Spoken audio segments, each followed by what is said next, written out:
මහිමය. අවුරුදු 2020 ගානකට කලින් මේ ලෝකේ තිබුණා ඊටම සංසුන් අවස්ථාවක් රෝම අධිරාජ්‍යය. ඒ සංසුන් අවස්ථාව කියලා කිව්වේ මුළු ලෝකෙම රෝම පාලනය යටතේ තිබුණා. ඊශ්‍රායල් දේශයේ රෝම ප්‍රාන්ත රජ කෙනෙක් යොමු කරලා සාමකාමී එක්තරා විදිහක සාමකාමී ගමනක් යමින් හිටියා. මේ එක්තරා විදිහක සාමකාමී ගමන යමින් ඉන්නකොට ස්වාමීන් වහන්සේ විසින් තෝරාගත්තු ස්වාමීන් වහන්සේගේ ජනතාව සංසුන්ව හිටියා. ඒගොල්ලන්ගේ අතේ තිබුණා දේව වචනය. ඒගොල්ලෝ ස්වාමීන් වහන්සේගේ අනපනත් පිළිපදිමු ස්වාමීන් වහන්සේ විසින් පත් කරන ලද්දා කියලා හිතාගත්ත නායකයන්ගේ යටතේ ඒගොල්ලන්ගේ ගුරුවරුකම් ඒගොල්ලන්ගේ නීති රීති වලට යටත් වෙමින් ඒගොල්ලෝ ගමන් කරමින් හිටිය සංසුන් ගමන. රෝම අධිරාජ්‍යයට ප්‍රශ්නයක් තිබුණෙත් නැහැ. ඊශ්‍රායල් ජනතාවට ප්‍රශ්නයක් තිබුණෙත් නැහැ. මේ යනකොට ඒගොල්ලන්ට පණිවිඩයක් ආවා. මෞංකාර පියාණන් වහන්සේ. මේ මෞංකාර පියාණන් වහන්සේ ඇවිල්ලා කිව්වා අපි කියමු මතෙව් පොතේ 4 වෙනි පරිච්ඡේදයේ 17 වෙනි පදේ.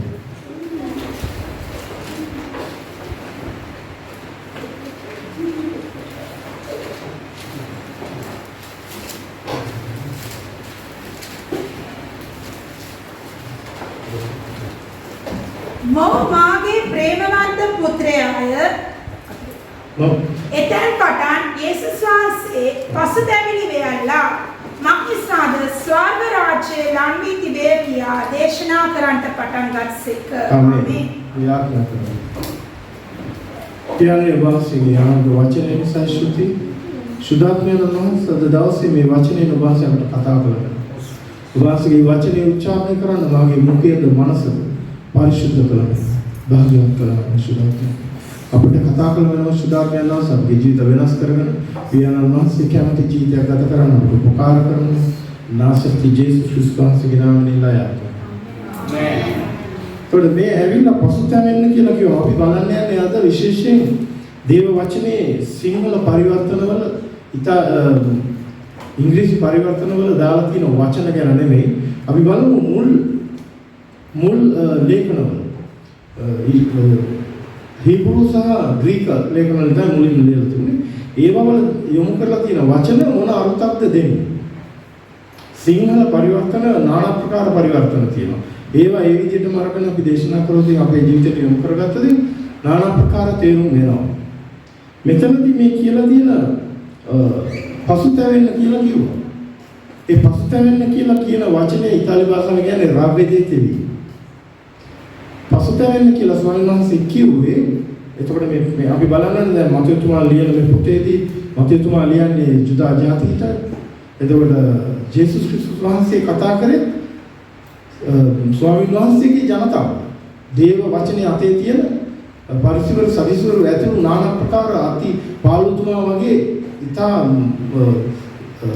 දක්ෂ වචනෙන් පෝෂණය වෙච්ච මිනිස්සු ඉදිරියේ. එතකොට ඒගොල්ලන්ට කිව්වා ග්‍රීක හෝ ඊශ්‍රායල් දේශයේ වචනේ කියනවනම් හැරෙන්න ඔය යන මාර්ගයේ වැරදි හැරෙන්න. පසුතැවෙන්න අපි අද මේ රටේදී නැත්නම් සිංහල භාෂාවෙන් පසුතැවෙන්න කියලා කියවම අපි හිතන්නේ අපේ පව් වලට පසුතැවෙන්න. කමා වෙන්න වව් කරා වැරදි කරා සමා වෙන්න කියන පසුතැවෙන්න.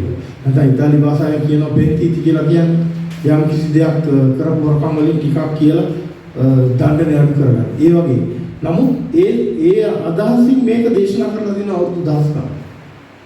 නමුත් ජේසුස් ක්‍රිස්තුස් කිව්වේ යන මාර්ගයේ වැරදි කියලා. ඒකට බලන්න ඊශ්‍රායල් මිනිස්සුන්ට විශේෂයෙන් ඊශ්‍රායල් ජනතාවටයි කිව්වා ප්‍රේක්ෂකයන්ට කිව්වා හැරෙන්න ඕගොල්ලෝ යන මාර්ගයේ වැරදි. ඒකට ඒගොල්ලෝ මේ අවස්ථාවේ හිටියේ කොහොමද? මෝසස් තුමාගේ නීතිය සහ දසපනත අතේ තියාගෙන ඒක ඒගොල්ලන්ට පූජකයන්ට කැමති විදිහට හදාගෙන ඒගොල්ලෝ යම් කිසි ගමනක් යමින් හිටියා ස්වර්ග රාජ්‍ය ඉලක්ක කරගෙන. ඒගොල්ලෝ ස්වර්ග රාජ්‍ය ඉලක්ක කරගෙන ඕගොල්ලෝ දන්නවා මේ ඒගොල්ලෝ මොනතරම් ස්වර්ග රාජ්‍යයේ අයිතිකාරය හැටියට හැසිරුණාද කියනවනම් අන්‍ය ජාතීන් කියලා කතා කරේ. අන්‍ය ජාතීන් කියලා සිංහලෙන් කියවට අන්‍ය ආගමිකයන්. අන්‍ය ආගමිකයන් බලවටත් වැඩිය පහත් විදියට තමයි ඒගොල්ලෝ සැලකුවේ. ඔයගොල්ලෝ අහලා තියෙනවා උපතපොතේ මේ ක්‍රියාපතේ කියනවා අනිදාස් ඊයල් වලට ගියේ නෑ යන්නේ නෑ ඒ ගැටලුව ආවා. එහෙමනම් ඒගොල්ලෝ ඒ අදහසින් තමයි හිටියේ. එහෙම හිටිය අයට එතුමායිලා කියනවා හැරෙන්න ඔබ වැරදි කියලා.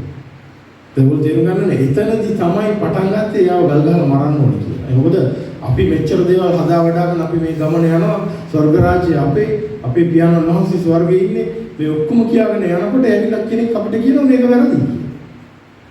එතනින් පටන් ගත්තා. එතකොට ජේසුස් ක්‍රිස්තුස් වහන්සේ මේ ලෝකෙට ඇවිල්ලා කිව්වදී අපි දන්නවා දැන් තවත් කොටසකට තවත් අදහසක් මම කියන්නම්.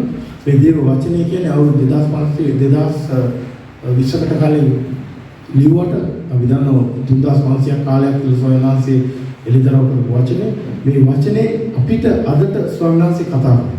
වචනේ ජීවමාන කියන්නේ ඒකයි. මේ වචනේ අද අපිට කතා කරනවා. මේ වචනයම මම කතෝලික ජීවිතයක් ගත කරමින් මම ගාල්ලි ෆෙලෝෂිප් විද්‍යාලය ඉගෙන ගත්තේ. ඒක ජේසුයිට් ස්කෝලයක් කතෝලික ඉතාම ඒ ගැන කියන දෙයක් නෑ. ඉතාම තද බල විදියට අපි ආගම අදහගෙන ගමන් කරමින් ඉන්නකොට එක්තරා දවසක සුභාරංචි මගේ ජීවිතේට ආව වෙලාවේ සුභාරංචියේදී මට දේව වචනයෙන් කිව්වේ ඔබ යනවා මම කියලා. ඔයා හිතාගෙන යන්නේ වෙන කොහෙවත් ඔයා දොරකොටදී හරවලා යනවා. මේක හරියට අවදාන මම දැන් කෙටි කියන්නේ උගක් දේවල් සිද්ධ වුණා ඒ අවස්ථාවට එන්න. මම ඇහුවා මට මේ අර පිළිගත් සිස්ටර් කෙනෙක් නම මොකක්ද කියලා මම දන්න සහෝදරියක් හිටියා මට අවුරුදු 20ක් විතර මම මේ යාඥා කරා. එයයි පුෂ්පයි. යාඥා කරා මම ඒගොල්ලන්ට උසුළු කරා. පිළිගත්තේ නැහැ. නමුත් යම් කිසි දවසක සායනාසි කතා කරා. ඒ කතා කරලා කිව්වේ ඔය යන ගමන වැරදි. කතෝලික කැටියට ගමන් කරන්නේ මේක අදටත් අපිට කියනවා සායනාසි. යන ගමන වැරදි කියලා ජේසුස් වහන්සේ මෙතනදී කිව්වා. ඒකට අපි අපේ සාකච්ඡාව කෙටි කරනවා බියම් පස්වෙනි පරිච්ඡේදයට. පස්වෙනි පරිච්ඡේදයේදී කියනවා ජේසුස් ක්‍රිස්තුස් වහන්සේ පටන් ගත්ත දේශනා කරා. ඒ ජේසුස් ක්‍රිස්තුස් වහන්සේ කන්ද උඩ දේශනය තමයි පස්වෙනි පරිච්ඡේදයේ තියෙන්නේ. තුන්වෙනි පදේ ඉඳලා 11 වෙනි පදේ වෙනකම් අපි අද බලන්න යනවා. මේ කන්ද උඩ දේශනය මේ ලෝකේ හුඟක් පඬිතුයෝ හුඟක් ඥානවන්තය ප්‍රඥාවන්තය ලෝකාකාරයි. ඒක ප්‍රයෝජනෙට අරන් තියෙනවා. নানা ප්‍රකාර දේවල් හදන්න ව්‍යවස්ථාවල් හදන්න මනුෂ්‍යගේ හැදියාවට සංහිඳියාවට සෑම දෙයකටම. නමුත් ඒගොල්ලෝ ගැලවෙන්න ලැබුවා කියලා අපි අහලා. ඒක උදාහරණයක් තමයි මහත්මා ගාන්ධි.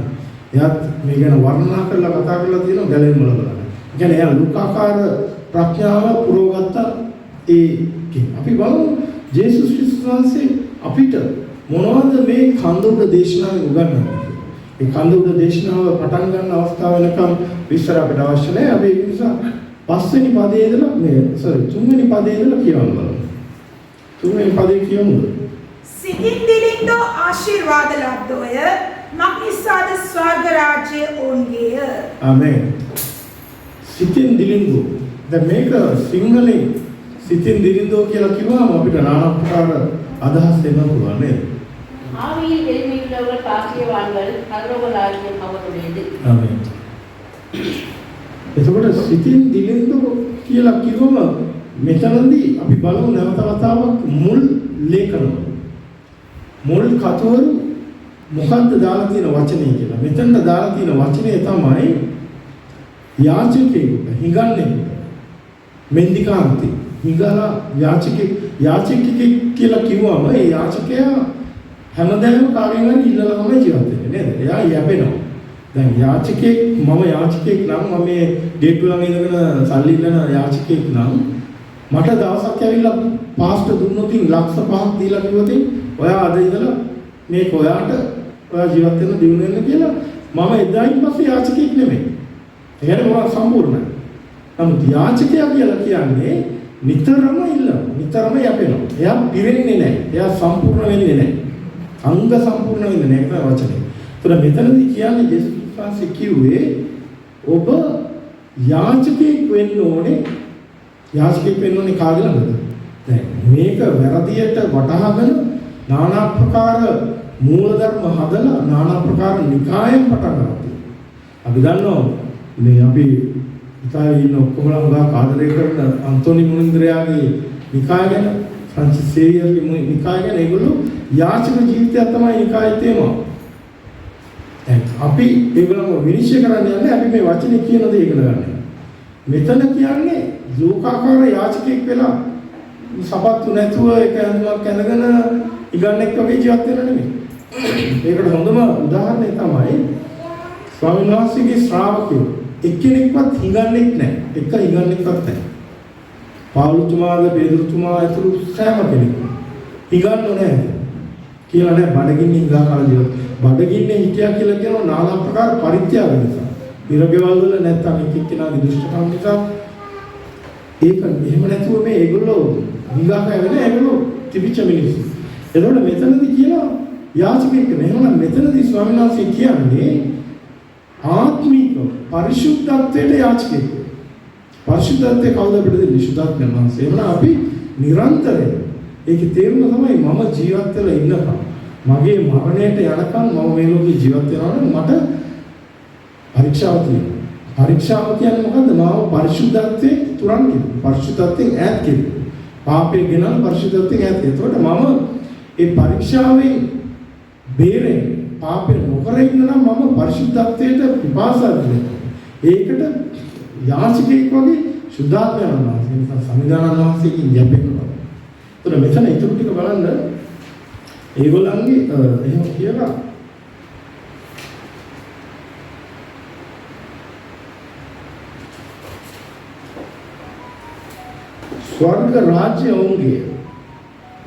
ස්වර්ග රාජ්‍ය ඔවුන්ගේ කියලා සවනන්ස කිව්වම ඒක ඉංග්‍රීසි වචනේ කියනවා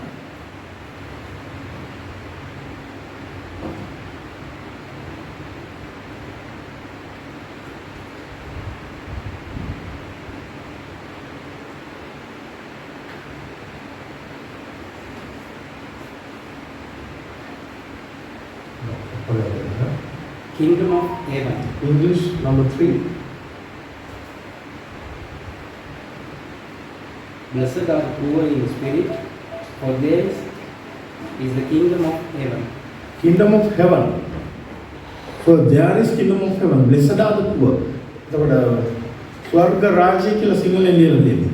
නමුත් මෙතන මුල් පරිවර්තනේ මුල් ලේඛන වල දාලා තියෙන වචනේ තමයි සතුට. ඉබ්‍රු භාෂාවේ සතුට. ග්‍රීක භාෂාවේ සතුට. ඒ සතුට කියන වචනේ අපි පාටියකට ගිහිලා නැත්නම් හොඳ කෑමක් කාලා විනෝද සාරයක් ගිහලා විදින සතුට නෙමෙයි. ඒ සතුට ශාලෝම් කියන වචනේ අරන් තියෙනවා නේද? ශාලෝම් සතුට. සම්පූර්ණත්වය. අංග සම්පූර්ණ. එතකොට මේක අයිති ඒ අයට කියලා තියෙනවා.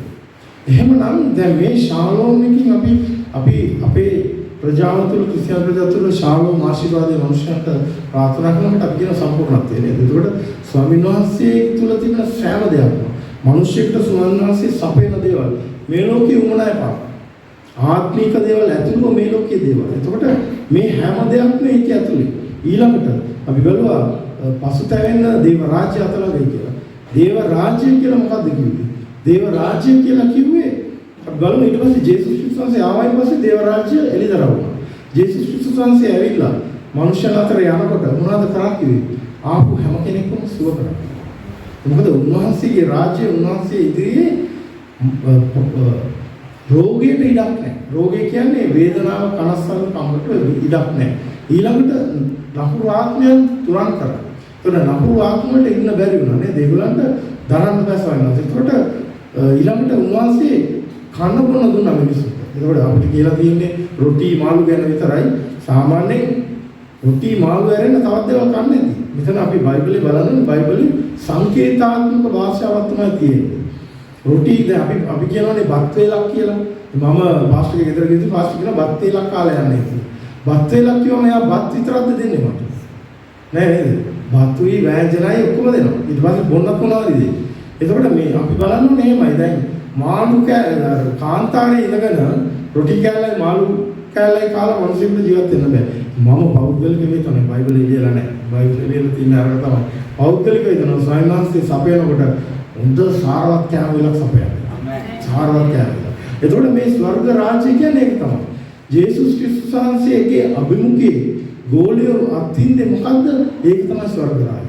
එතකොට මෙතනදී කියනවා අර යාචකයා සුද්ධත්වයට ස්වාමීන් වහන්සේගෙන් යැපෙන යාචකෙක්ව ඉන්නකම් මේ රාජ්‍ය ඔබගේ කියලා.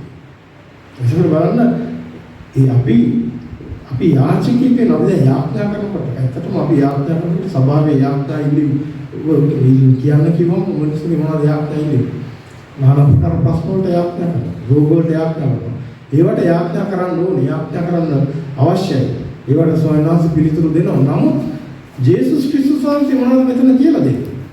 උන්වහන්සේ කියලා දෙනවා මේ කන්දෝඩ දේශනාවේ ඇවිල්ලා beatitudes කියන්නේ ගති ගුණාංග. දේව රාජ්‍යයේ පුරවැසියෙකුට තිබිය යුතු ගුණාංග. ඒතර මේ ගුණාංග තියෙනවා නම් තමයි මම පුරවැසියෙක්. මම මේ රටේ කියනවා නම් ඉතාලිය හරියට කතා කරන්න ඕනේ පුරවැසියෙක් වෙන්න නම් මම ඉතාලිය කතා කරනවා නම් පුරවැසියෙක් වෙන්න සුසුකමක් නේද ඒක? ඒ වගේ මෙතනදී මේ දේවල් කියනවා නම් දේව රාජ්‍ය පුරවැසියෙක්. එහෙනම් මම මෙතනදී රහස තියෙන්නේ අපි එක තැනකදීවත් හිතුවොත් මම දැන් දන්නවා පාපයට මුහුණ දෙන්න. මම දන්නවා පරීක්ෂාවට මුහුණ දෙන්න. මට ආත්මික දීමනාවක් තියෙනවා. මම මෙච්චර සේවය කරනවා. මම දේව වචනේ දන්නවා කියලා මම සෑහීමකට ආවොත් මම යාචකෙක් නෙමෙයි. ඒ නිසා මම ඉස්සල්ලා කිව්වේ යාචකයෙකුට ලොකු ගාණක් දීලා යාව යාචකකම තුරන් කරොත් යාචකෙක් නෙමෙයි නේද? එහෙනම් මෙතනදී ස්වාමීන් වහන්සේ කියන්නේ යාචකෙක්ව ඉන්නකම් පමණයි දේව රාජ්‍ය ඔබගේ. යාචකෙක්ව ඉන්නකම් පමණයි දේව රාජ්‍ය ඔබගේ. එහෙනම් මම ස්වාමීන් වහන්සේගේ පාමුල නිරන්තරයෙන් පාවුලතුමා මහා ශ්‍රද්ධාන්ත යෝධෙක් අපේ දේව ඉතිහාසයේ. පාවුලතුමා මොනවද කිව්වේ? මම තමයි අංක 1 පාවිච්චියක්. මම සුදුසුම නැහැ කියලා. ඒවනම් පාවුලතුමා එහෙනම් කිව්වේ අපි විශේෂයෙන් මම ඉන්නෝනේ පාරෙන් දෙහබ. එහෙමනම් අපි ජේසුස් වහන්සේ මොනවද කියන්නේ? අපි අරතත් නම් තව හොඳට මතක තියාගන්න ඕනේ මේ ඒ කියන යාචකයා මේ පාරේ ඉන්න හිඟන්න නෙමෙයි.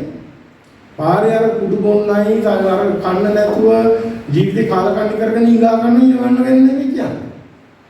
ස්වාමීන් වහන්සේගේ රාජ්‍යයේ දරුවෝ අපි යාචනා කරන ස්වර්ගයේ වැඩසන අපගේ පියාණන් විලෙමන සකල දේම අයිති පියාණන්ගේ පුත්‍රයාට රාජකුමාර කුමාරිකාවන් හැටියට යාචකකම් අපේ තියෙන පරිශුද්ධත්වයට පියාණන් වහන්සේගේ පාමුල.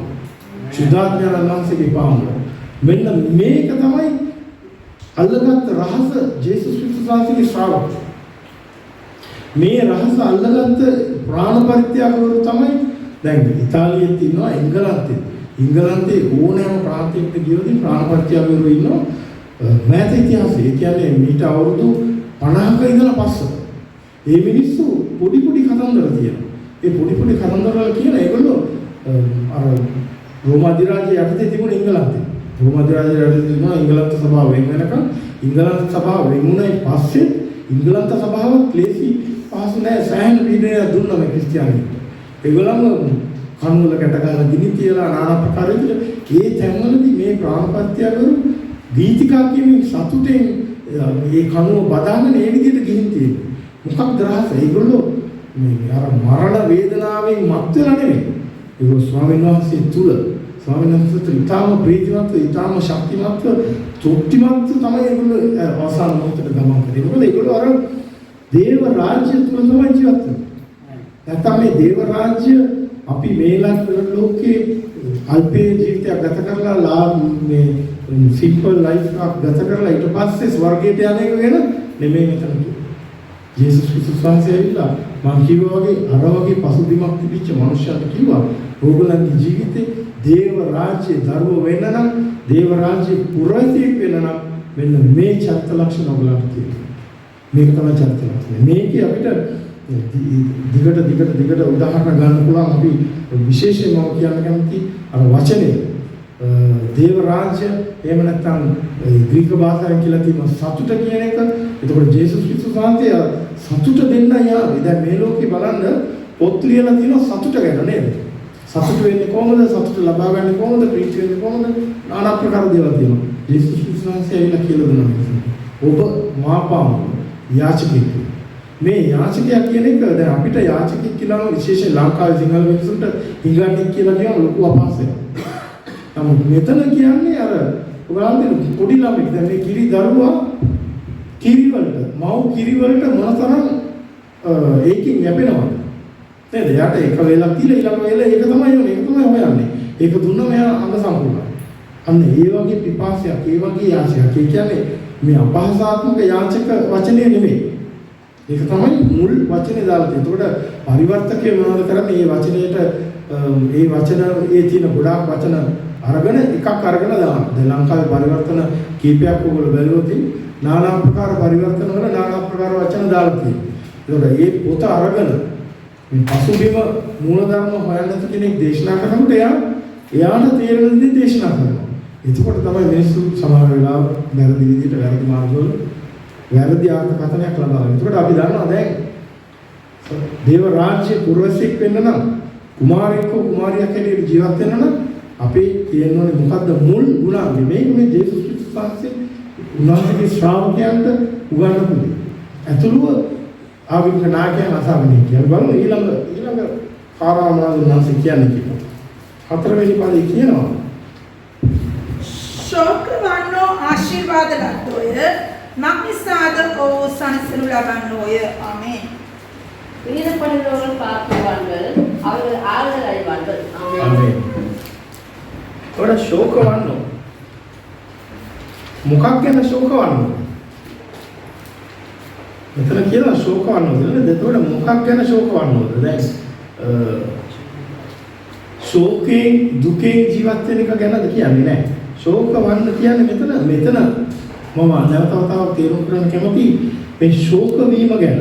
මේ ශෝක කියන වචනය යොදවලා තියෙන්නේ දැන් අපි අහලා තියෙනවනේ ලංකාවේ මල ගෙදරකට ගියාම තරුණ අම්මා කෙනෙක් නැත්නම් තාත්තා කෙනෙක් මැරුණාම කොහොමද විලාප දීදී අඬන්නේ ගෙදර මිනිස්සු. අන්න ඒ වගේ විලාප දීලා අඬන ශෝකයක් තියෙන්න ඕනේ කියලා කියනවා හදවතේ. ඒ වගේ විලාප දීලා අඬන ශෝක හැඟීමක් තියෙන. ඒ ශෝකය තමන් වෙත තියෙන ජීවිත ලක්ෂණයක් තියෙන්න ඕනේ කියලා කියනවා. ඒකයි ගුණාංගයක්. ගුණාංගයක් කියන්නේ අර මිනිස්සුලා භාෂාව කිව්වා වගේ ගුණාංගයක්. මේ ගුණාංගය තිබිය යුතුමයි. දැන් ඒකෙන් කියන්නේ මොකද්ද? ක්‍රිස්තියානිකාරයෙක් වුණාම අඬලා වැළපිලා මුටු පෙරාගෙන අඬාගෙන ඉන්න ඕනේ කියලාද කියන්නේ? නෑ. මෙතන කියන්නේ තමන්ගේ පාපිෂ්ඨභාවය ගැන. ඒක තමයි ස්වාමීන් වහන්සේ ඇවිල්ලා කිව්වේ ආගමික නායකයන්ට පරිසුරු සදිසුරු පඬිතුයෝ ඔක්කොටම කිව්වේ උඹලා වැරදි හැරිලා එන්න මේ මාර්ගය වෙනස් කරගන්න කියලා. එහෙමනම් මෙතනදී අපිට කියන්නේ අපේ පාපිෂ්ඨභාවය ගැන. ඒ මොකද මට කවදාවත් කොච්චර බයිබලය ඉගෙන ගත්තත් මම බයිබලයෙන් ගන්නේ මේ බිඳු දෙකයි දන්නේ. බයිබලේ දන්න අති පඬිත විශාරදයෝ ඉන්නවා. මගේ පාස්ටර්ගේ නම කිව්වා. ඒ පාස්ටර් අවුරුදු 38ක් සේවය කරනවා. මොකද දවසක මේ සභාවට ගියා. ඒ හalleluya ආරාධනා කරනවා. බලන්න මේ මිනිස්සයා මම මිනිස්සු ගැන වර්ණනා කරන්නේ. ඒ පාස්ටර්යි මමයි ඉන්නවනම් මට මෙතන ඉන්න සුදුසු නැහැ. ඒ තරම්. එතකොට ඒ වුණත් එයාගේ ජීවිතේ තියෙන ඕනේ නිරන්තරයෙන් මොකද අපි මේ ලෝකේ ඉන්නකම් අපි පාපයට මුහුණ දෙනවා. කාටවත් කියන්න බෑ බ්‍රදර් මට නම් පුළුවන් මට ඕන තරක ගිලා ඕනේ බෑ. ඇස් දෙක තියෙනවා නම් කන් දෙක තියෙනවා නම් ඔයා නිරන්තරයෙන්ම පාපයේ තුල ගමන් කරනවා.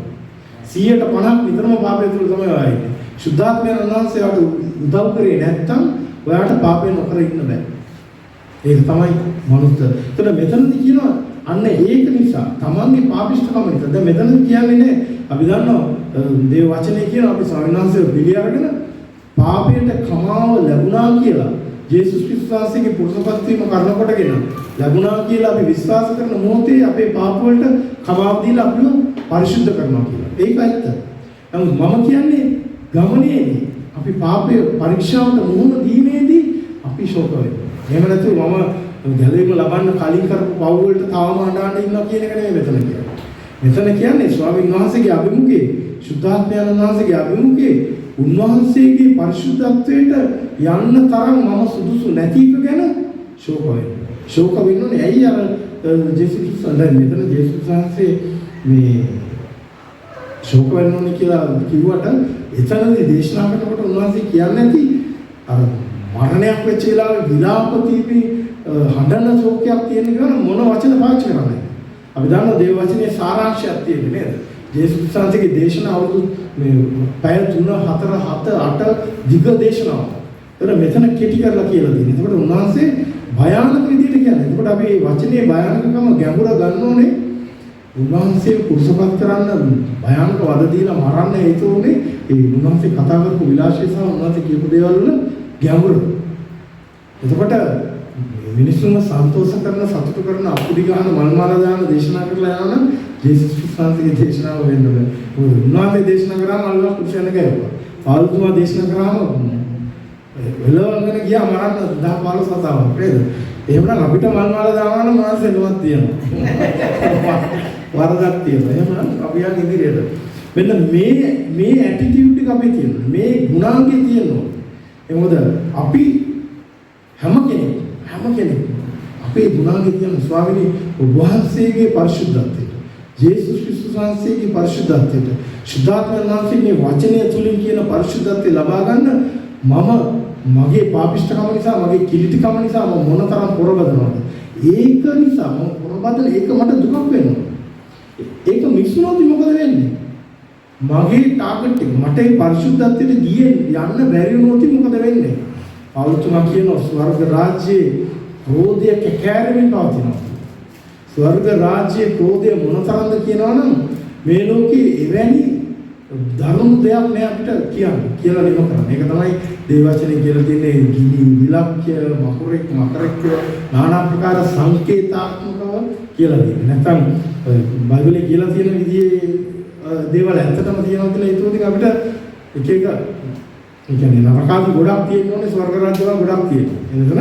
සංකේතාත්මක මොනතරම් දරුණුද කියනවා. එහෙනම් අපි මේ ගුණාංගය අපේ ජීවිතේ තියෙනවා. නිරන්තරයෙන් මේක කියන්නේ අපි ඉංගානෙක් වගේ අඬාගෙන ඉන්නවා කියන එක නෙමෙයි. සුද්ධාත්මයන්ගේ පාමුල, ජේසුස් ක්‍රිස්තුස්ගේ පාමුල. මම භය විරාන්ත වෙලා දුකෙන් වේදනාවෙන් ඉන්නවා ස්වාමීනි මගේ පාපෙන් මිදෙන්න මට උදව් කරන්න. සුද්ධාත්මයන්ගේ මට උදව් කරන්න. එතකොට සුද්ධාත්මයන් වහන්සේ පොඩි දේදී ලොකු දේදී අපිට උපකාර කරනවා හතරවෙනි පස්වෙනි පදේ කියලා ප්‍රභුණ ආශිර්වාද ලැබුවය මක්නිසාද ඔව් පොළව උරුම කරගන්නෝය ආමේන් சாந்த குணமுள்ளவர்கள் பாக்கியவான்கள் அவர்கள் பூமியை சுதந்திரித்துக் கொள்வார்கள் ஆமென் මොළොක්කු නැති මොකක් ගැනද කියන්නේ the blessed are the meek මොළොක්කු නැති කිව්වම සාමාන්‍යයෙන් නෝන්ජල් නේද විවාහ නෝන්ජල් මිනිස්සු ක්‍රිස්තියානි නෝන්ජල් ක්‍රිස්තියානි නෑ මම දන්නේ ඕගොල්ලෝ කොහොමද කියලා ක්‍රිස්තියානි නෝන්ජල් අපේ පාස්ටර්ත් එක්ක අපි යන වෙම්බ්ලි සෙන්ටර් එකට මේ දේශනා කරා වෙම්බ්ලි සෙන්ටර් කියන්නේ මුස්ලිම් රාජධානිය එහෙ පාස්ටර් මෙතන ඉන්නවා ඉස්රායෙල් ගහ මුස්ලිම් මිනිස්සුන්ගේ ටෙන්ට් එක. නමුත් ඒගොල්ලෝ සෙනඟ වට කරගෙන තිරිසන් වගේ හැසිරෙනවා. ඒක වචන. තිරිසන් වගේ හැසිරෙනවා. නමුත් අපේ පාස්ටර් තනියම හිටියා අඩියක් පස්සට. එයාගේ ආයතේ දේව වචනේ විතරයි. ධර්ම වචන කියන්නේ කුමාරක කියන්නේ සැරේ කතා කරේ ඒවන්නේ දේව වචනේ විතරයි. වෙම්බ්ලි කියලා කියන්නේ මුස්ලිම් සහ හින්දු කෝවිල් තියෙන තැන. යක්ෂ රාජධානිය. ඒක තමයි වචනේ යක්ෂයාගේ රාජධානිය.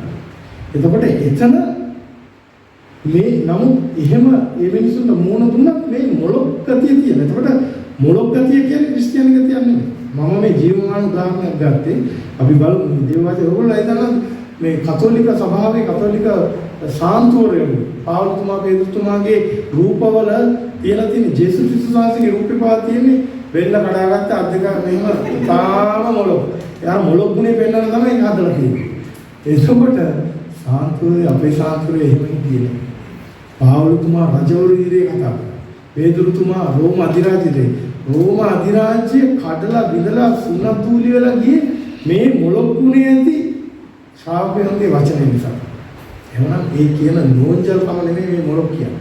මේ මොළොක් ගුණේ කියලා කියන්නේ ඔයගොල්ලෝ දන්නවද මේ අස්ප කරත්තේ ගැට ගාපු අස්පේ එහෙම නැත්නම් ඔය විශාල බර කරත්ත කියන්නේ බර කරත්ත.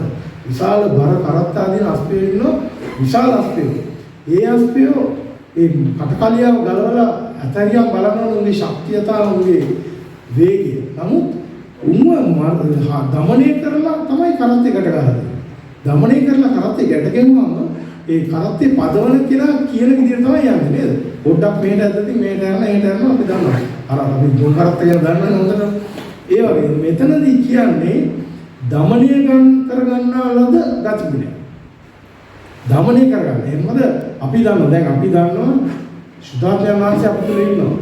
අපේ යාඥාවුන් වහන්සේ පිළිතුරු දෙනවා. එහෙමනම් අපිට කෙනෙක් පීඩාවක් කරනකොට අපිට සමහර අවස්ථාවල බයිබලෙත් කියලා ස්වර්ගයෙන් ගිනි ඉල්ලලා මේ මිනිස්සු විනාශ කරන්න පුළුවන් නේද?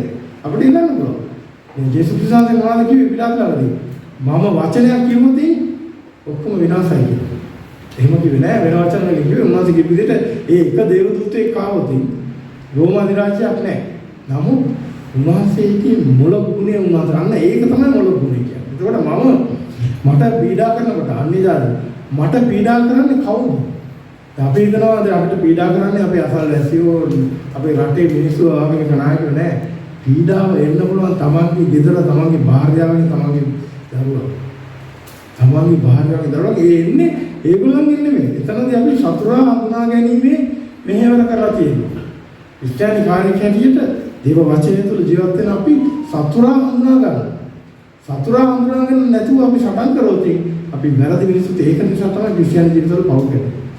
ක්‍රිස්තියානි ජීවිතවල ස්වාමි පුරුෂයා වලිනවා භාර්යාව වෙන්නේ නැහැ, භාර්යාවන ස්වාමි පුරුෂයා වෙන්නේ නැහැ, ළමයි වෙන්නේ නැහැ, ප්‍රශ්න ගොඩක් තියෙනවා නේද? ඇයි සතුරා හඳුනාගන්නේ නැති අවස්ථාවල් වලදී උගාක් ඒ තත්ත්වයට එනවා. මොකද භාර්යාව සභාවට එනකොට ස්වාමි පුරුෂයා රණ්ඩු කරනවා කෑකෝ ගන්නවා නම් භාර්යාවත් ස්වාමි පුරුෂයාට රණ්ඩු කරන්නත් ඕනේ. එයාට එයාගේ වැරදි කියලා ඔයා ඉන්නේ නැහැ, ඔයා නරකයි වරාන එයාව ටාගට් කරලා සටන් කරොත් කාගෙත් එක්කද සටන් කරලා සතුරා සතුටේ ඉන්නවා. එහෙනම් නපුරාගේ වැඩේ කියලා තියෙන්නේ එතකොට. අපි නපුරාව හඳුනාගෙන සටන් කරනවා නම් අපි මුල ගුණේ සටන බාර දෙන්න ඕනේ කාටද? අපි සටන ස්වාමීන් වහන්සේ. මගේ ජීවිතයේ අත්දැකීම තියෙනවා. මම කියන්නේ මුල් කාලේදී දේශනාවක් කරන්න පාස්ටර්මට කිව්වද දේශනාවක් කරන්න පාස්ටර්මට කියනවා මොකද ඔයා ඉරිදා කරන්නේ මොකද ඒෝජීකේ නීතියක් තමයි සේවය කරන හැම කෙනෙක්ම හැම වෙලාවෙම එව රෙඩි තියෙන්න ඕනේ පණිවිඩය කියන්න බෑ මම රෙඩි නෑ පාස්ටර් මම හදලා කරන්නම් ඒව කියන්න බෑ ලෑස්තිලා දෙන එක තමයි දේවදාසෙක් කියන්නේ. ඒක ක්‍රිස්තියානි කාර්යය දේවදාසෙක් කියන්නේ හැම ක්‍රිස්තියානි කාර්යයකම එහෙමයි. ඔයගලන්ට කොහෙදී කවුරු හරි අම්මුනෝදී සුභාරච්චි කියන මම පොත්ත ගෙනාගෙන පත්තරේ ගෙනාගෙන ඉලෙවදී ඊළඟ තප්පුරේ ටයිම් එකට ඇරලා මිනිහ යන්න ඕනකට ගිහිල්ලා සුභාරච්චි අවශ්‍යව සූදානම් වෙනවා. මේක මම හැමතිස්සෙම සූදානම් කරමින් තමයි ඉන්නේ. නමුත් අපේ ගෙදර මම සභාවේ ඉරිදා සේවය කරන්න සූදානම් කරනකොට අනිවාර්යයෙන්ම ගැටලු ගන්නවා. අනිවාර්යයෙන් මහා ප්‍රශ්න නෙමෙයි සමහර විට මේ කෝපේ ඇයි මෙතන කෝපේ ඇයි අතන නැත්තේ කියලා. ඒ වගේ ගැටලු නපුරා ගේනවා. මුල් අවදීදී මම සටන් කරා. මුල් අවදී නානක්කාර ප්‍රශ්න ඇති වුණා. නමුත් සටන් ඒ රහස දැනගත්තා පස්සේ නපුරා හඳුනාගත්තා පස්සේ මෙන්න මේක. එතකොට මෙතනදී තවත් උදාහරණයක් මම කියන්නම්. මෑත ඉතිහාසය කියන්නේ මේ ඉංගලන්ත සභාව වෙනුනේ පස්සේ ඉංගලන්තයේ හිටිය දරුණු රැජින ක්‍රිස්තියානිට පීඩා කරනවා. ඒ රැජින පීඩා කරපු නිසා ක්‍රිස්තියානි පැනලා ගිහිල්ලා ඇමරිකාවේ ජීවත් වෙන්න පටන් ගත්තා. එතකොට ඇමරිකාවට ක්‍රම දෙකකට ක්‍රිස්තියානිය සහ කතෝලිකය ගියා. කතෝලිකය තමයි ගියේ ක්‍රිස්ටෝෆර් කොලම්බෝ මූලික කරගෙන. ගිහලා ඒගොල්ලෝ රටවල් අල්ලගෙන ගම්බද විනාශ කරලා ඒගොල්ලන්ගේ රාජධානිය පිහිටුවා. නමුත් මේ මිෂනාරියෝ එහෙම නැත්නම් මේ සරණාගතය හැටියට ගියා මේ ඉංගලන්ත රැජිනකින් පීඩා විඳපු කොටසක්. ඒගොල්ලෝ ගිහිල්ලා ඒ ඇමරිකාවට අල්ලගෙන කියන්නේ ඒ ඇමරිකාවේ පදිංචිලා ඒගොල්ලෝ තමයි අද දිනුන ඔය ඇමරිකාවේ අයිතිකාරය. ඒක තමයි මේ කියන්නේ මුළු ගුණයත්ෝ භූමිය අයිතිකාරය. ලෝකයේ අයිතිකාරය. ඒගොල්ලන්ට ඇමරිකාවේ ඉන්න ඇමරිකාවට ලෝකයේ අයිතියක්. ඉතින් ඒගොල්ලෝ නපුරු මේ දේශපාලකයෝ නපුරු වැඩ කරනවා බෝම්බ ගන්න ඔක්කොම කරනවා. නමුත් ඇමරිකාවෙන් කරන හොඳ දේවල් ඇමරිකාවෙන් ගෙනිච්ච සුභාරංචිය ලෝකෙට ඇමරිකාවෙන් යන මිෂනාරියෝ වල ලෝකේ කියලා ජීවිත පරිත්‍යාග කරනවා. ඒක නිකන් කල්පනා කරලා බලන්න ඇමරිකාවේ තියෙන සපවත් ජීවිතයක් ස්වභාවික මේ වගේ යාත්‍රා කරමින් ඉන්න පුළුවන් කෙනෙක් ඔක්කොම අතහැරලා දාලා රුවල් නැවක නැගලා ලංකාව නැත්නම් ඉන්දියාව නැත්නම් අප්‍රිකාව වගේ මරුන් කන දැනකට ගිහිල්ලා ජීවිතේ ඉවර වෙනකම් ජීවත් වෙලා සේවය කරලා එනවා කියන්නේ මොන තරම් පරිත්‍යාගද? ඒක තමයි මොළොක්ුනේ කියන්නේ. ඒක තමයි මෙතන කියන්නේ. නැතු මේ නෝන්ජල් ජීවිතය ගැන නෙමෙයි. එතකොට මෙතන මොකද කිව්වේ ඇමරිකාවේ මිනිස්සු දැන් ඇමරිකාවම අත්පත් කරගෙන මුළු ලෝකෙම හොඳ ඇමරිකාවම මම කියන්නේ ක්‍රිස්තියානි. අපරගති ඒ තමයි මේ මොළොක්ුනේ ඇති එක සාක්ෂියක් ලෝකෙට. ඒ ජේසුස් ක්‍රිස්තුස් වහන්සේ යන්නේ ශ්‍රාවකයන්ට කිව්වා. ඒක හරියට තේරුම් ගත්ත ශ්‍රාවකය තමයි මුළු ලෝකෙටම සුභාරංචි කරන්නේ. එදන්නා තෝමස් කොනිතුමා ඉන්දියාවට ගියා චීනයට ගියා කියලා ආරංචි. ඉන්දියාවට චීනයට ගියා නම් මම බෞද්ධයෙක් විදිහට ලංකාවට යන්න නැති. මොකද ලංකාව ඉන්දියාව කියන්නේ ඒ තරම් දුරක් නෙමෙයි දකුණු ඉන්දියාව.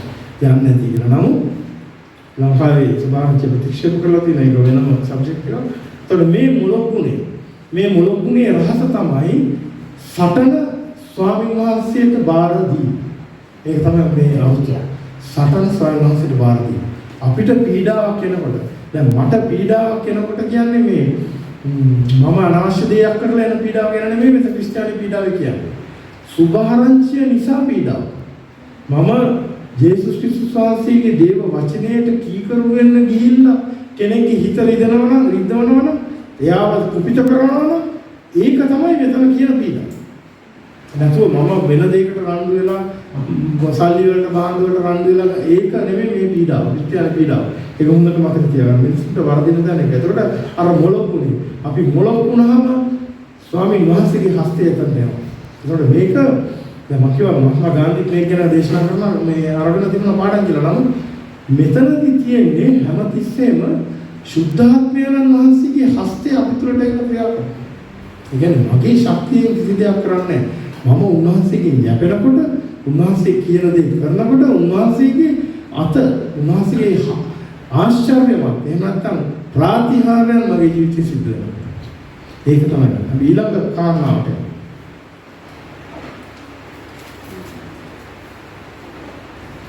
හයවෙනි පදේ ධර්මිෂ්ඨකමට සාපිපාස ඇත්තෝ ආශිර්වාද ලද්දෝය මක්නිසාද ඔව් තෘප්තියට පැමිණියේය. ආමේන්. நீதியின்மேல் பசித்தாக உள்ளவர்கள் பாக்கியவான்கள் அவர்கள் திருப்தி அடைவார்கள். ආමේන්. ඒතකොට ධර්මිෂ්ඨකම මොකද්ද මේ කතා කරන ධර්මිෂ්ඨකම? ධර්මිෂ්ඨකම කියලා කියන්නේ දැන් අපි දන්නවා අපේ වැඩ කරන වැඩපළවල් වලදී යුක්තියට සටන් කරන මිනිස්සු ඉන්නවනේ. දැන් ලංකාවේ ඉන්න මේ කාලේ යුක්තියට සටන් කරන නායකයෝ. ඒත් ඒගොල්ලෝ ගැනද මේ කියන්නේ? එවැනි අදහසක්ද නැහැ. අපි බලමු හබකුක් පොතේ 4 වෙනි පරිච්ඡේදයේ 2 වෙනි පදය.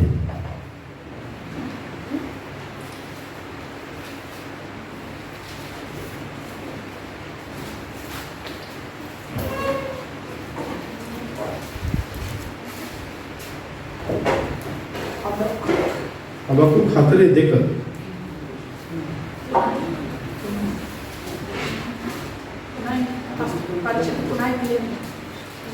දෙකේ 4 බලව ඔහුගේ සිත උඩඟුය එය ඔහු තුල අවංක නැත. ධර්මිෂ්ඨයා තමාගේ විශ්වාසකමෙන් ජීවත් වන්නේ යයි කිසේක. ආමේන්. ඔයගොල්ලෝ දන්නවා බයිබලේ මොකද දන්නේ නැහැ කියලා ඉච්චලා නැති පරිච්ඡේද කියනවා.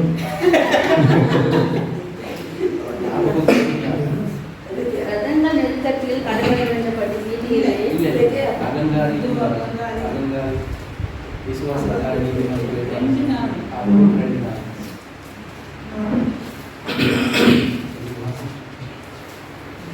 இதோ அகங்காரியாய் இருக்கிறானே அவனுடைய ஆத்மா அவனுக்குள் செம்மையானதல்ல தன் விசுவாசத்தினாலே நீதிமான் பிழைப்பான்.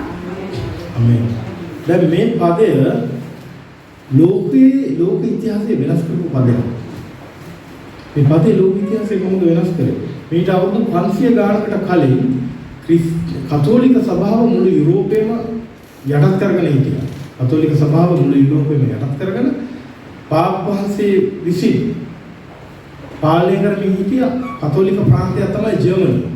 ජර්මනිය කියන කතෝලික ප්‍රාන්තයේ හිටියා කතෝලික පූජකෙක් මාටින් ලූතර්. ඔයගොල්ලෝ දන්නවා අහලා තියෙනවා.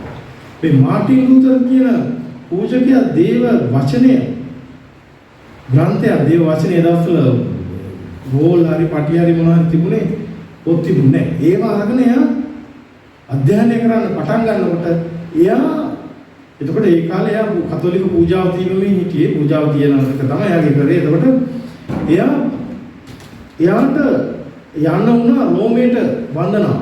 ඒකවල රෝමයට ගමනක් යන්න ඕනේ. ඒ පසුබිම තව කාරණාවක් තියෙන ඒවා අපිට අදාළ නැහැ අද. රෝමයට යමින් ඉන්නකොට ඒකට රෝමයට ජර්මනිය ඉඳලා පයින් යන්නේ වතිකානයට.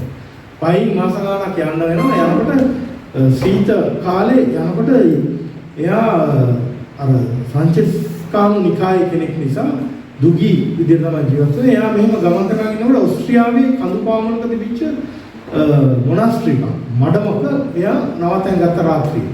නවතෙන් ගන්නකොට එයා එතන හිටපු පූජකයෙක් එක්ක වයසක මහලු පූජකයෙක් එක්ක එයාගේ හදවත බෙදාගත්තා.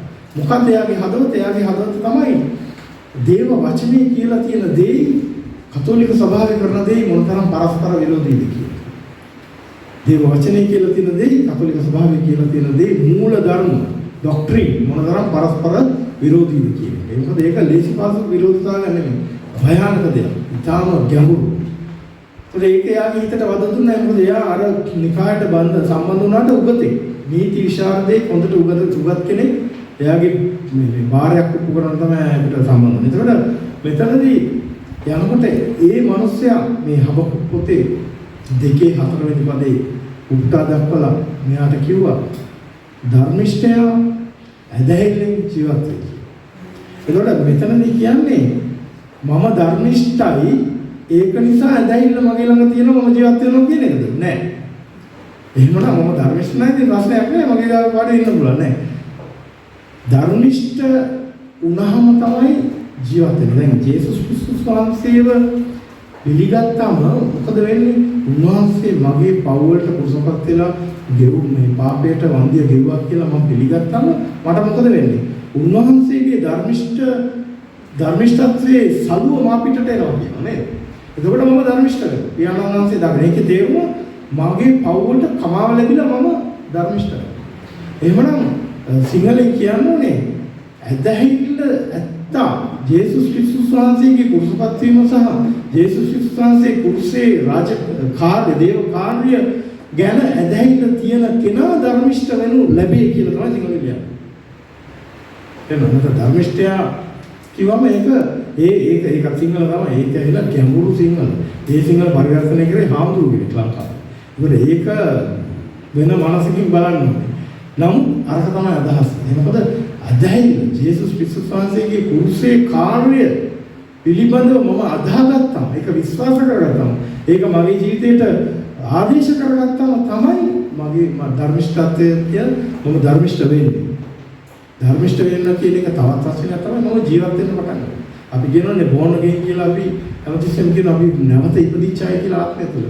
නැවත ඉපදෙන්න නම් මම මැරලා ඉන්න ඕනේ. මම පාපේ මැරලා හිටපු කෙනා තමයි ඉපදුනේ. පාපේ මැරලා හිටපු කෙනා ඉපදුනේ උන්වහන්සේ කුසපත් වීම නිසා. ඒ මොකද ඒක මම විශ්වාස කරපු මොහොතේ ඒක මගේ පාපේ මාව නිදහස් කරා. නේද? ඒ සංකල්පය වැදගත්.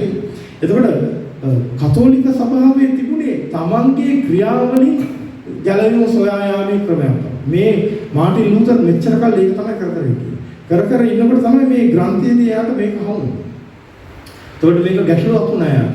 මේ කතෝලික සභාවේ ඒ කාලේ මොකද මෙයාට ඒක ලොකු ප්‍රශ්නයක් වුණේ වතිකානුව ගොඩනගන්න හිටපු ඒ මුදල් එකතු කරන්න ක්‍රමයක් හොයාගත්තා. මුදල් එකතු කරගන්න ක්‍රමයක් හොයාගත්ත එක තමයි ඒකට විශේෂ මොකද දායකත්වයක් මිනිසුන්ගෙන් සල්ලි එකතු කරන්න පටන් ගත්තා. ඒ කතෝලික රාජ්‍යයේ හැමතැනම ඉච්ච. ඒකට ඒගොල්ලෝ පාපයට මිලක් ගෙවන්න ඕනේ. පාපෙට මිලක්. ඒකට මේ ජර්මනියේ මිනිස්සුන්ට සාතිකයක්. ඉතාලියේ තිබුණා ලංකාවේ තිබුණා කියලා කියන එක මම දන්නේ නැහැ. ඉතිහාසයේ තිබුණා කියලා මේ අපේ සභා ඉතිහාසයේ තියෙනවා. ඒකට මම 100ක් දුන්නොත් 100ට මට දෙනවා සාතිකයක්. මේ මාටින් ලූතරට ගමේ ඇවිදිනකොට දැක්ක බේබද්දෝ নানা ප්‍රකාර දේවල් කරන ඒගොල්ලෝ බේබදුකම් කරගෙන පල්ලිය යන්න නැතුව ළඟට එවුන්ගේ මගේ රිසිට් එක තියෙනවා මම ගෙවලා තියෙනවා. එතකොට ඒකේ තේරුම මොකද්ද? අපි බාරහාර වෙනවා ඉතාලියේ මම ඉන්නකොට ඉස්සර මාසෙකට සැරයක් අන්තෝනියෝ මුන්දිරේ බලන්න යනවා. පාදුවාවට අපි ඒ ඔක්කොම කරා. ඒ තමයි වැරදි අවබෝධයෙන් කරපු දේවල්. එතකොට ඒ ක්‍රියාවෙන් ස්වර්ගයට යන්න බෑ. ක්‍රියාවෙන් යන්න බැරි කියන එක තමයි මෙතනදී කියන්නේ. එහෙමනම් මේක තේරුම් මේ රහස පැහැදිලි වෙච්ච වෙලාවේ තමයි මාටින් ලූතර් ඉතාම භයානක තත්යකට පත් වෙන්නේ. මොකද එයා ස්වාමි කෙනෙක්. ඒතකොට එයා මේ ගමන යනකොට එතකොට මෙතනදී අපි නැවත අපේ පදයට ආවද මේ අපි අපේ තේමාවනේ මේ ධර්මිෂ්ඨතාව කියන මොකද්ද කියලා නේද? මේ ධර්මිෂ්ඨතාවයට පිපාසය තියෙනවා. දැන් අපිට මේ පිපාසය සංසිඳිලා තියෙන්නේ. අපි ජේසුස් ක්‍රිස්තුස් වහන්සේ අපේ ජීවිතයට ලබාගෙන උන්වහන්සේව පිළි අරගෙන අපි ධර්මිෂ්ඨතාවය ලබනවා. එතකොට මේ පිපාසය කියන්නේ මොකද්ද කියන්නේ? අපි දන්නවනේ අපි ජේසුස් ක්‍රිස්තුස් වහන්සේ ලබාගත් මොහොතේ මගේ පව් ඔක්කොටම සමාව ලැබිලා මම දේවදරුවෙක් වෙනවා. නැවත ඉපදිලා ඉන්නේ. මෙතනදී කියන්නේ මෙතනදී තමයි සුභාරංචියේ පිපාසය මට තියෙන්නේ. මම කෙනෙක්ව දකිනකොට එයාටත් මට ලැබිච්ච ධර්මිෂ්ඨතාවය නැත්නම් මේ ජේසුස් ක්‍රිස්තුස් වහන්සේ කියන සුදාත්මයන් වහන්සේ මේ පොත පුරාම කියන පෞකමාව පියාණන් වහන්සේ සමග සමගි කිවීමේ ඒ සුභාරංචියේ ධර්මිෂ්ඨතාවය එයාට ලැබෙන්න ඕන කියන පිපාසය මට තියෙනවා. ඒ පිපාසය තමයි මේ කියන්නේ. ඒ කියන්නේ මෙතනදී කියන්නේ ජේසුස් ක්‍රිස්තුස් වහන්සේ ඔබ ගැලවීම ලබලා ඔබ පෞකමාව ලබා ගත්තට මදි ඔබේ තුල පිපාසය තියෙනවා. ඔයා පිපාසයෙන් බලන්න ඕනේ අන්‍ය ආගමිකයන් තමන්ගේ ගැලෙම නොලබපු සහෝදර සහෝදරියන් ගැන අන්‍යයන් ගැන බලන්න. ඒක පිපාසයෙන් බලලා අනේ පව් අරමිනිය නරකාදීන්නේ යන්නේ කියලා අපි පාරේ යන එක නෙවෙයි. අපි සුභාරංචි වෙලේ මොනවද කරන්නේ? අපි බැදිහත්කාරකම යාඥාව කරනවා. අවස්ථාවක් වෙලා සුභාරංචි කියනවා. දැන් මේක මට කියන්න ලේසි මටත් කරන්න අමාරුයි. දැන් මම ජීවත් වෙන ස්ථානයේ ෆ්ලැට් එකේ ඉන්නවා පවුල් 6ක්. පවුල් 9ක් ඉන්නවා. නමුත් ඉංගලන්තේ ක්‍රමයක් තමයි අවුරුදු 12කට පස්සේ තුන්වෙනි තත්ත්වයේ ඉන්න නෝනා වගේ ගියස්මානේ ආවා. අම්මේ වගේ නම මම දන්නේ නැහැ වගේ නම මොකද්ද කියලා. ඒක හැමදාම උදේ අවුරුදු දාගෙන මිනිස්සු. ඒක තමයි ඒ තත්ත්වය. ඒක නිසා නමුත් දේව වචනේ මට කියනවා අපිට ඒ විපාසෙ තියන්න අපි සුභාරංචි කියන්නේ. අපි සුභාරංචි කියන්නේ මේක තමයි දේව රාජ්‍ය පුරවැසියෙක්ගේ තියෙන ඕනේ ලක්ෂණ. ඒකට මෙතන ධර්මිෂ්ඨතාවයට විපාසය කියලා කියන්නේ අරක තමයි. නැතුව අපි අන්‍යයන් මේ යුක්තිය වෙනුවෙන් අසාධාරණ වෙනුවෙන් සටන් කිරීම නෙමෙයි. ඊළඟ උත්තර පදේ දයාවන්තයෝ ආශිර්වාද ලද්දෝ දයාව ලබන්නෝය. ආමේන්. ආමේන්. මෙතනදී இரக்கமுள்ளவர்கள் பாக்கியவான்கள் அவர்கள் இரக்கம் பெறுவார்கள். Amen. Blessed are the merciful, for they shall obtain mercy. එතකොට මෙතනදී දයාව කොහෙන්ද අපිට අවශ්‍ය වෙන්නේ? දයාව. හිඟන්නෙකුට අනුරක් දෙන එකද උදව්වක් කරන එකද? ඒක නෙමෙයි දයාව නේද?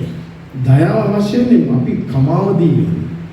අපිට පීඩා කරන අපේ සහෝදර සහෝදරයන්ට කවුරු හෝ වේවා අපි දයාවන්තව ඒ දිහා බලනවා. මොකද කෙනෙක් මිනිස්සෙකුට වරදක් කරනකොට ඒ මිනිස්සයා මිනිස්සයාට නෙමෙයි කරන්නේ. ඒ මිනිස්සයාගේ අයිතිකාරයට කරන්නේ. මිනිස්සයාගේ අයිතිකාරය කවුද? පියාණන් වහන්සේ.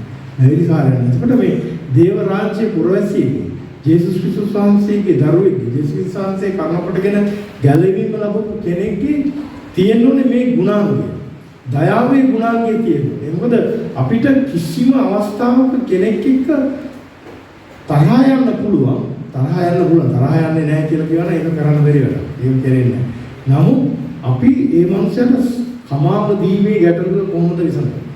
අපි කමාව දෙනවා. මේක උගා පිළිසුන් කරන්න බැහැ. උගා පිළිසුන් අපි මිනිස්සුත් එක්ක කතා කිරීම නවත්තලා දැන් තියෙනවා නේද? කතා කිරීම නවත්තලා අපි කියනවා අපි තරහක් නැහැ කියලා. ඉස්සර හොඳට කහලා දීලා ජොලි කරපු මිනිස්සු. එහෙමනම් මේ බොරුවක් කරන්නේ. එහෙම කරන්නේ නැහැ. තරහක් නැත්තම් අපි පරණ විදියටම තියෙන්නේ. පරණ විදියටම කතා කරන්නේ.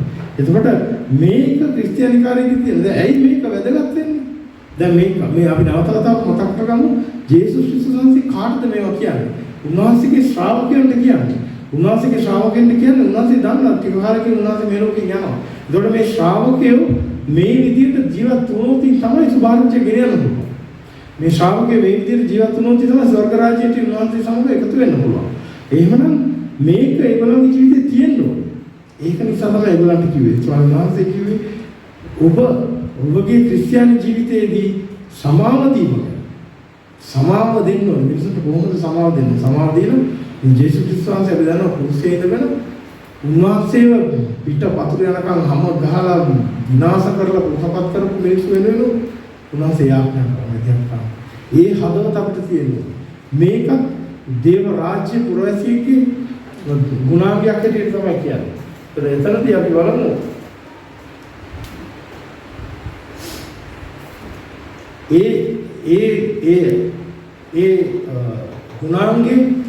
ඒ ගුණාංගයේ තියෙනුනේ එක ගතියක් තමයි නිරන්තරයෙන්ම බිඳුණු කැඩුණු සම්බන්ධතාවයේ ගොඩනගා ගැනීමේ පිපාසය.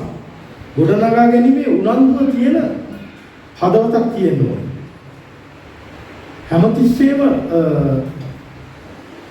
තවත් දෙයක් අපි දැන් මිනිසුන්ගේ අපි දන්නවා සාමාන්‍ය මිනිසුන්ට උදව් කරන මිනිස්සු ලෝකේ ඉන්නවා නේද? සමිති සමාගම් කොච්චරවත් තියෙනවා ලෝකේ මිනිස්සු ඕන තරම් උදව් කරනවා. සමහර වෙලාවට ක්‍රිස්තියානි මිනිස්සුන්ට වැඩිය අනිත් මිනිස්සු උදව් කරනවා. මෙතනදී කියන්නේ අපි උදව් කරන්න ඕනේ ක්‍රිස්තියානි මිනිස්සු ඇටියට මිනිස්යාට ඉගන්නේකට සල්ලියක් දෙන එක නැත්නම් කෙනෙකුට රසාවක් පෙළ දෙන එක ඒව නෙමෙයි. දේව රාජ්‍යයට ඇතුළේ පෞකමාව ලබා ගන්න. අපි මිනිස්සුන්ට ඒ හදවත අපේ තියෙනවා. ඒ හදවත අපේ තියෙනවද? ඒ ගුණාංගය අපේ තියෙනවා. ඒක තියෙනවා. ඒක තමයි කරුණාව කියන්නේ. ඒ කියන්නේ අපි දන්නවා අපි අපේ පරණ මිත්‍රය ගැලවීම නොලබපු පරණ මිත්‍රයන්ගේ දියුණු ජීවිත ගැන අපි දන්නවා. දැන් සාමාන්‍යයෙන් මාව පාටි වලට අඬ ගන්න නැහැ දැන්. ඒ කියන්නේ තරහ නිසා නෙමෙයි. ඩොමිනිකුයි මමයි ඒ කාලේ හැම ඉරිදාම අපේ ගෙදර පාටි නාමේ පිජිනෝල ගයක් තිබුණා වත්තක් එක්ක හැම ඉරිදාම එනවා. අවුරුදු 5ක් අය. ඒ ඔක්කොම හොඳ යාළුවෝ දැනටත් හොඳ යාළුවෝ මම හැමෝම විනානාම මේ ඔක්කොම බලන්නේ නැහැ. ඒගොල්ලෝ කවදාවත් දැන් උපන්දින වලට අරගෙන අපිට එන්න කියන්නේ. නමුත් ඒගොල්ලෝ දිනුනේ. ඒගොල්ලන්ට හොඳ වාහන තියෙනවා, ට්‍රිප් යනවා, වැකේෂන් යනවා. හොඳට දිනු වෙලා ඉන්නවා. නමුත් ඒගොල්ලන් ගැන මොනවද අපිට තියෙන්න ඕනේ? එහෙනම් මට තියෙන්න ඕනේ මෙතන කියලා හැඟීම මොකක්ද? ඒගොල්ලෝ ගැන කරුණාව. දැන් ඇත්තටම බැලුවොත් මට වැඩිය දිනු හොඳ කාර් එකක් තියෙන, ගෙවල් දෙක තුනක් තියෙන මිනිහෙක් එක්ක මගේ කරුණාව යාට අවශ්‍ය නැහැ.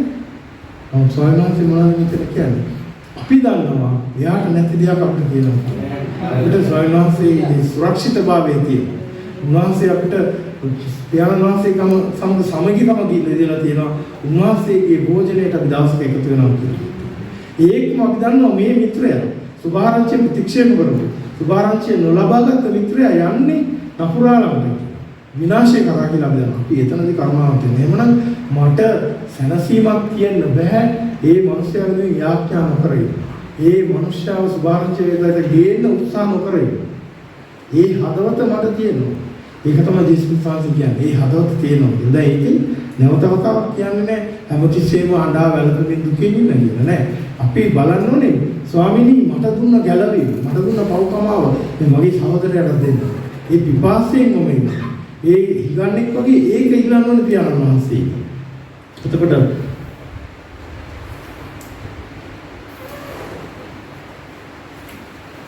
හැමතිස්සෙම ඒගොල්ලන්ගේ සුභාශිංසනය ඒගොල්ලන්ගේ හොඳ කියලා කියන්නේ ලෝකාකාර හොඳ නෙවෙයි. ඒගොල්ලන්ගේ කරුණාවන්ත ඒගොල්ලන් ගැන දුකෙන් අපි ඒගොල්ලන්ගේ දිනුනෝ කියන්නේ ආත්මික පැත්තට. මොකද කෙනෙකුට රස්සාවක් නැත්නම් කෙනෙක් කෝටිපතියෙක් වෙන්න ඕන නම් අද Google එක ගියාම Google එකේ තියෙන කරන විදිය ඕන තමයි. රෝගයකට සුවය ලබන්න Google වල තියෙන ඕන ලෙඩ ඕන දෙයක්. එකම දේ තමයි නැත්තේ පියාණන් වහන්සේ සමග සමගිය. පව්කමාව ගැන කිව්වත් ඒකටත් තියෙනවා නේද? බාරහාර වෙන්න නාන ප්‍රකාර කරන්න කියලා. එහෙම පව්කමාව ලැබෙන්නේ නැහැ. නමුත් කරන ක්‍රම තියෙනවා. පියාණන් වහන්සේ සමග සමගිය වීම නැහැ. මේක තමයි අපේ තියෙන ඕනේ පිපාසය. අපේ තියෙන ඕනේ අපේ ගුණාංගය. තියෙන මගේ හැමේ පාට වගේ ගුණාංගයක් වෙන්න ඕනේ. ක්‍රිස්තියානි දරුවෙක් ඇටියට ස්වාමීන් වහන්සේ ඒ රාජ්‍ය දාසෙක් වෙන පුරවැසියෙක් වෙනවා. අපි බලමු 8 වෙනි පදේ සිතින් පවිත්‍රව සිටින ආශිර්වාද ලද්දෝය මපිස් අද උදෙවියන් වහන්සේ දකින්නෝය. ආමේන්. இருதயத்தில் சுத்தமுள்ளவர்கள் பாக்கியவான்கள் அவர் தேவனை தரிசிப்பார்கள். ஆமென். ආමේන්.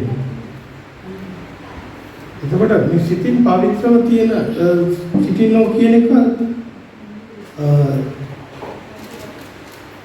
දේව ධර්මාචාර්යවරයෙක් කියනවා ඒ සිතින් පවිත්‍රව තියෙන කෙනාට ස්වභාව ධර්මයේ දිහා බැලුවම එයා දකින්න ඕනේ ස්වාමීන් වහන්සේගේ මහිමය.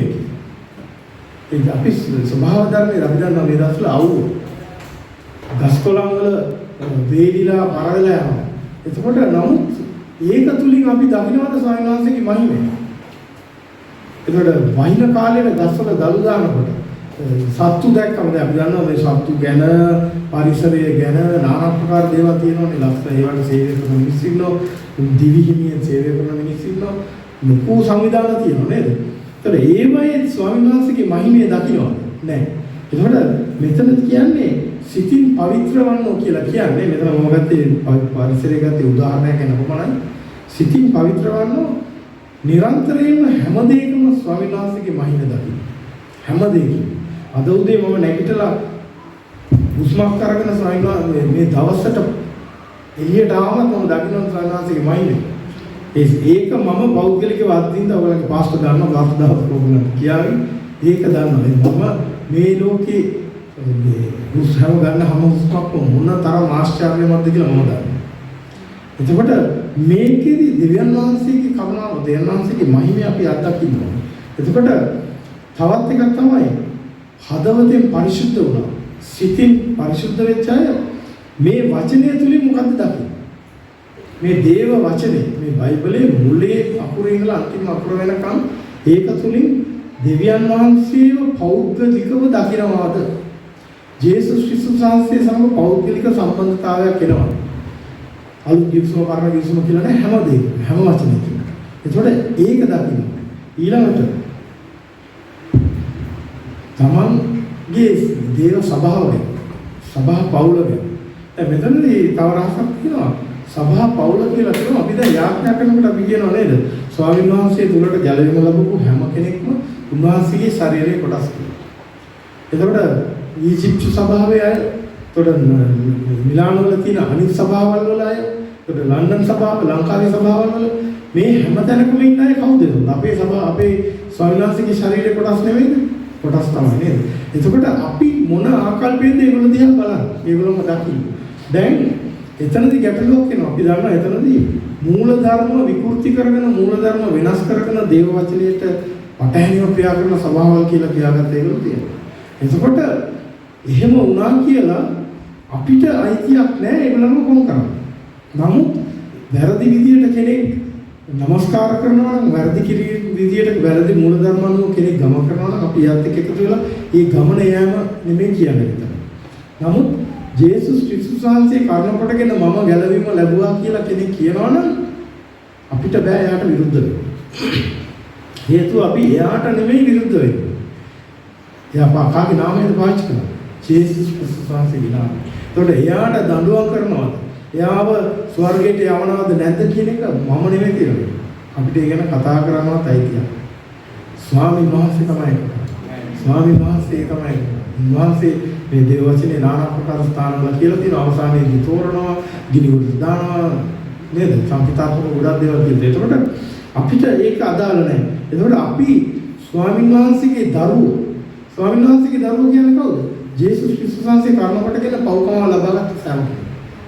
දැන් ජේසුස් ක්‍රිස්තුස් වහන්සේගේ මම අද ජේසුස් ක්‍රිස්තුස් වහන්සේව ලබාගෙන පව්කම ලබාගෙන තව සමාන දෙයකින් මේ මූලධර්ම අමතක කරලා වැරදි මූලධර්ම අදාගෙන වැරදි ගමන් මාර්ගයක යනවනම් එතන ඉඳලා තමයි මම නැවත පාපයට වැටෙන්නේ. මගේ පරණ පාප සියදිලා ඉවරයි. එහෙමනම් මගේ පරණ මිත්‍රයා නැත්නම් ඕගොල්ලෝ ඉදිරියේ මම දෙවියන් වහන්සේගෙන් සමාව ලැබපු දරුවෙක්. එහෙනම් ඕගොල්ලෝ බලන්න ඒ හදවත. ඒකට බලන්න අපේ දරුවෙක් වරදක් කරොත් අපි ගෙල්ලේ එළවලා දාලා පයින්හාලා නිකන් ඉන්නේ නැහැ නේද? ළමයා ආයි හදලා ගන්න උත්සාහ කරනවා. මෙන්න මෙතන ඒක තමයි ආකල්පය තියෙන්නේ. ක්‍රිස්තියානින් ගැන ඒ ආකල්පය තියෙනවා. අපි දැන් ඒක කොටාසේ අදින පාස්ටර්ලා කියනවා. ලෝකේ. ඒගොල්ලෝ වන්දනා කරන්නේ තුන්දෙනෙක් එකතු වුණොත් තව කෙනෙක්ගේ වරදක් ගැන කතා කරනවා. ඒක සාමාන්‍ය දෙයක්. ඒක භයානක පරීක්ෂාවක්. නමුත් දේශනාත් කරනවා. දේව දාසයන්ට අත තියන්න එපා, කතා කරන්න එපා. ඒගොල්ලෝ විවේචනය කරනවා. නමුත් කරන්නේ නෙමෙයි. ඒක පරීක්ෂාවට මුහුණ දෙන්න අමාරු තැන්වල තමයි ඒක කරන්නේ. එතකොට ඒක කරන්න නරකයි.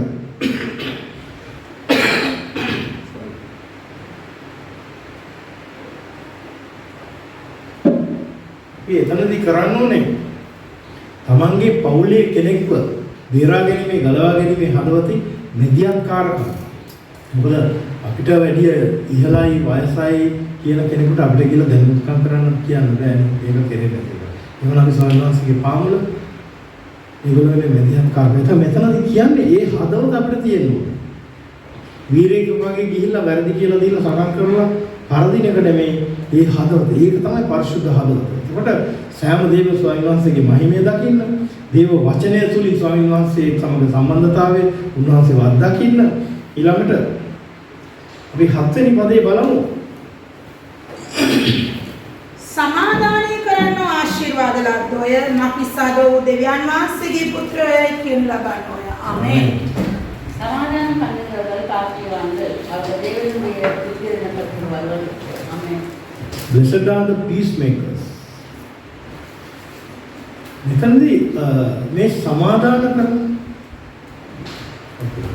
සමාදාන කරනවා කියන්නේ කවුද? සමාදාන කරනවා කියන්නේ අද ලෝකේ ඉන්නවා මේ සමාදාන කරන පීස් කොන්ෆරන්ස් කියන සමාදාන කරන එක උගාක් ඉන්නවා මේ ලෝකේ පුරා. ඒත් ඒගොල්ලෝ ගැන නෙමෙයි මෙතන කියන්නේ. මෙතන කියන්නේ අපි දන්නවා අපිට පෞකමාව ලැබුණාම අපිව කවුරු සමගද සමාදාන කරේ? පියාණන් වහන්සේ සමග අපිව සමාදාන කරා. පියාණන් වහන්සේ සමග සමගි කරන දරුකම ලබා දීම තමයි ජේසුස් වහන්සේ කරේ. එහෙමනම් මෙතනදී කතා කරන්නේ මේ ලෝකීය සමාදානය ගැන නෙමෙයි. ස්වාමීන් වහන්සේ කියවනේ මම දෙන සාමය ස්වාමීන් වහන්සේ මම දෙන සාමය ලෝකීය සාමය වගේ නෙමෙයි කියලා නේද? එහෙමනම් අපි දෙන්න ඕනේ ඒ සාමය තමයි. ඒ සාමය තමයි මිනිස්සුන්ට සුභාරංචිය දෙනවා පියාණන් වහන්සේ සමග සමගි වෙන්න. මිනිස්සුන්ට සුභාරංචිය දෙනවා ජේසුස් ක්‍රිස්තුස් වහන්සේ කර්මකටගෙන කමාව ලබාගෙන පියාණන් වහන්සේගේ දරුවෙක්. ඒක තමයි මෙතන කියන සමාදානය. ඒකට මේක තියෙනුනේ අපේ ජීවිතේ. නැතුව කෙනෙක් අපේ ඥාතීන් හරි සහෝදරයෝ හරි රණ්ඩු සරුවල් වෙච්ච අයව සමාදාන කරන එකට මේක කරන්න ලෝකේ ඕන කරන්නේ. පොලිසිය ඉන්නේ ඒක කරන්නේ. ග්‍රාම සේවකලා ඉන්නේ ඒක. ඒක නෙමෙයි. මෙතනදී අවධානය කරගන්න ඕනේ 9 වෙනි පදේ විශේෂයෙන් ඒකත් මේ හැම කාරණාවක්ම වගේ විශේෂම ගතියක් වෙන්න ඕනේ. නිරන්තරයෙන්ම මම මිනිස්සෙක්ව දැක්කම යාළුවෙක්ද නැද්ද බස් එකේද කෝච්චියේද මොකද දැක්කම මගේ හදවතට එන්න ඕනේ මේ මිනිස්සුව පියාණන් වහන්සේ සමග සමගි කරා. ඒකට මට ක්‍රියාවෙන් වචනේ මුහුත් කරන්න බැරි නම් මම මධ්‍යස්ථකාරකම යාඥා කරනවා. මොකද සමගි කරන්නේ කමාව දෙන්නේ සුද්ධාත්මයන් වහන්සේ. අපි ඒකේ වාජනයක් උපකරණයක් පමණයි. එතකොට මේ ගුණාංග තමයි දැන් අපි කාලේ අවසානයේ කන්දුඩ දේශනාව දවස් ගණන් දේශනා කරන එක. මෙතනදී මූලික ගුණාංග තමයි කිව්වේ. දැන් මේකේ එක රහසක් තමයි අපි දැනගන්න ඕනේ ගැලවීම ලැබුණු ස්වාමීන් වහන්සේ තුල ගමන් කරන දරුවා හැටියට මේ ගුණාංග මගේ ළඟ තියනවාද කියලා මම විමසලා බලන්න. මම ස්වාමීන් වහන්සේගේ පාමුල පරිශුද්ධත්වයේ වෙනුවෙන් යාචකයෙක් වෙන්න ඉන්නවද?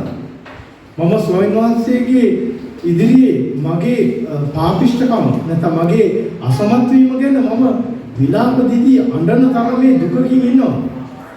මගේ හදවත පරිශුද්ධද? මම අන්‍යයන් වෙනුවෙන් මොන ආකල්පයද තියෙන්නේ?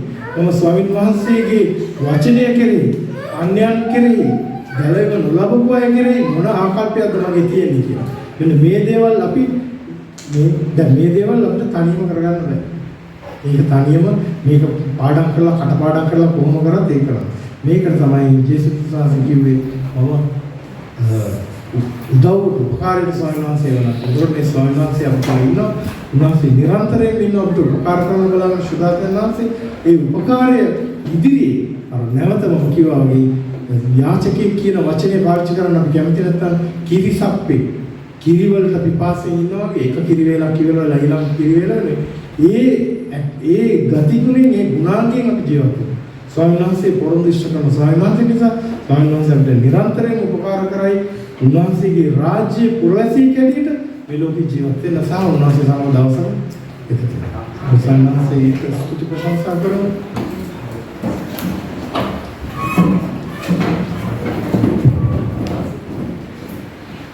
Hallelujah.